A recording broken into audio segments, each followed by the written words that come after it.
आज बिलायती फिर अपने पापा का पैसा चुरा कर बहुत खुश है।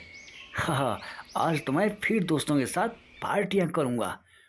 ओहो, इसके पापा तो गुस्से में। बेहुदे, नालायक, तुम्हें कितनी बार मना किया हूं कि मेरे जेब से पैसा मत चुराया कर। तुम्हारी इस बेहुदगी की वजह से मैं परेशान हो गया हूं। कितनी बार तुम्हें समझाया है कि चोरी की आदत छोड़ दे, नहीं तो तुझे एक चांद से मार दूंगा।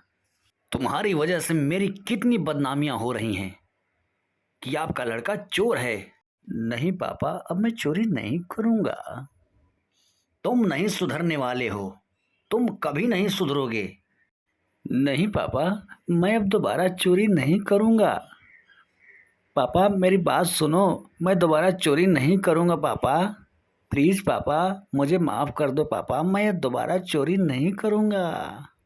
लेकिन बिलायती के पापा तो बहुत गुस्से में थे, बहुत आग बबूला थे। तुम आज के बाद मेरे सामने दिखना मत, मेरी नजर से दूर हो जाओ, नहीं तो तुम्हें काट के फेंक दूंगा मैं। तुम्हारे जैसे नालायक बेटे की मुझे कोई आवश्यकता नहीं है। दफा हो जा मेरे नजर के सामने से। बिलायती बेचारा नाराज होकर, मन उदास करके चला जाता है।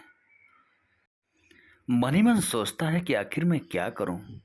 अब तो घर लौट के जाऊंगा नहीं, मैं कहीं दूर ही चला जाता हूं। ना मैं घर रहूंगा, ना मेरे पापा मुझे डांटेंगे। मैं कहीं दूर चला जाता हूं। मैं अब मैं घर नहीं जाऊंगा।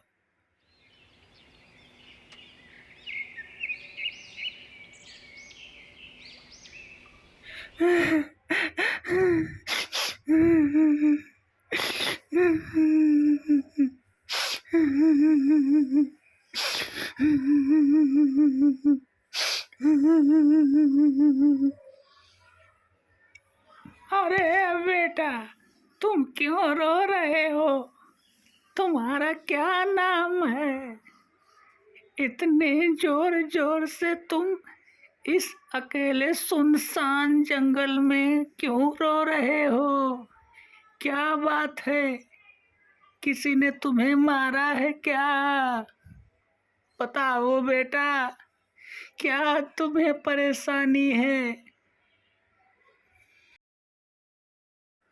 बिलायती धीरे धीरे सिसकियां कम करता है और सारी बातें बताता है कि मेरी एक खराब आदत है। मैं पापा के पैसे चुराता हूँ और रोज़ चुराता हूँ, रोज़ मार खाता हूँ। आज पापा ने मुझे बहुत ज़्यादा मार दिया है, इस वजह से मैं घर छोड़कर चला आया हूँ। अब मैं घर वापस नहीं जाऊँगा, मैं कहीं दूर चला जाऊँगा। लेकिन मुझे समझ में नहीं आ रहा है मैं कहाँ जाऊँ दादी। मैं तो बहुत परेशान हो गया हूँ, मैं बहुत परेशान हो गया हूँ। आप ही कुछ बताओ ना, मैं कहाँ जाऊँ, मैं क्या करूँ दादी अम्मा, मेरी कुछ समझ में नहीं आ रहा है। ये बुढ़िया कोई साधारण बुढ़िया नहीं थी। ये बुढ़िया उस इलाके की बहुत बड़ी जादूगरनी थी, जो किसी भी लोगों को तोता बनाकर उसे पिंजरे में कैद कर लेती थी और बाजार में अच्छे दामों में उसे बेच आती थी। इसका यह सिलसिला काफ़ी दिनों से चल रहा था और लोग वहाँ जाने से डरते थे कि अगर वहाँ चले जाएंगे तो बुढ़िया तोता बना के पिंजरे में कैद कर लेगी और मार्केट में बेच देगी, जिससे उसे अच्छे पैसे मिलेंगे। यह बात बिलायती को भी नहीं पता थी। लेकिन आज ना जाने इस जादूगरनी बुढ़िया के मन में क्या सूझी कि इस बिलायती पर उसको दया आ गई और उससे बोलती है, बेटा, तुम जो गलती करने जा रहे हो वह गलती दोबारा मत करना। तुम अभी नादान हो, इस उम्र में घर नहीं छोड़ा जाता है। तुम ही बताओ, अगर घर छोड़ दोगे तो कहाँ जाओगे? इतने बड़े जंगल में तुम्हें खूंखार जानवर जैसे शेर, चीता, बाघ, हाथी मार कर खा जाएंगे। फिर तुम्हारे मम्मी पापा क्या करेंगे? तुम्हें दोबारा नहीं पाएंगे। एक काम करो, तुम मेरी बात मानो और मेरे साथ चलो। जादूगरनी बुढ़िया पलक झपकते ही बिलायती को उसके घर लेके चली जाती है। बिलायती हैरान रह जाता है।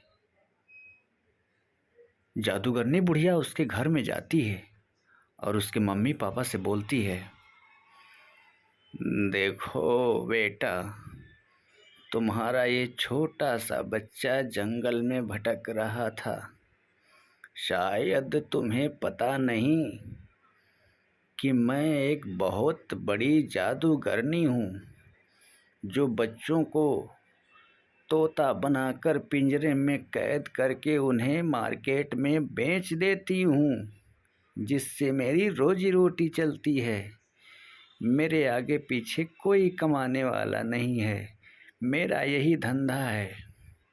अगर तुम लोग बच्चों को डांट कर मार कर ऐसे घर से बाहर निकाल दोगे तो क्या होगा? मुझे इस प्यारे से बालक पर दया आ गई, नहीं तो मैं भी आज इसे छोड़ने वाली नहीं थी, लेकिन इसकी सूरत भोली देखकर मुझे दया आ गई और मैं इसे वापस करने आई हूँ। इतनी बड़ी ज़िंदगी में मैंने अपनी पूरे ज़िंदगी में किसी का जान बख्शा नहीं था, लेकिन मुझे इस प्यारे से बालक पर दया आ गई। आज के बाद तुम बच्चों को कभी मत मार के घर से बाहर भेजना। मैंने इसको समझा दिया है, यह दोबारा चोरी नहीं करेगा और अच्छे से पढ़ाई लिखाई करेगा। बड़ा होकर ये बहुत पैसा कमाएगा। बिलायती के मम्मी पापा काफ़ी डरे हुए थे, लेकिन बुढ़िया की इस हरकत से वो लोग हैरान भी होते हैं कि आखिर मेरा बच्चा जिंदा कैसे आ गया इसके हाथों से। और बिलायती भी हैरान हो जाता है। फिर बुढ़िया बिलायती को वापस करके जंगल में अपनी कुटिया की ओर चल देती है और बिलायती अपने मम्मी पापा के साथ ईमानदारी से रहने लगता है और फिर दोबारा कभी चोरी के बारे में सोचता भी नहीं है।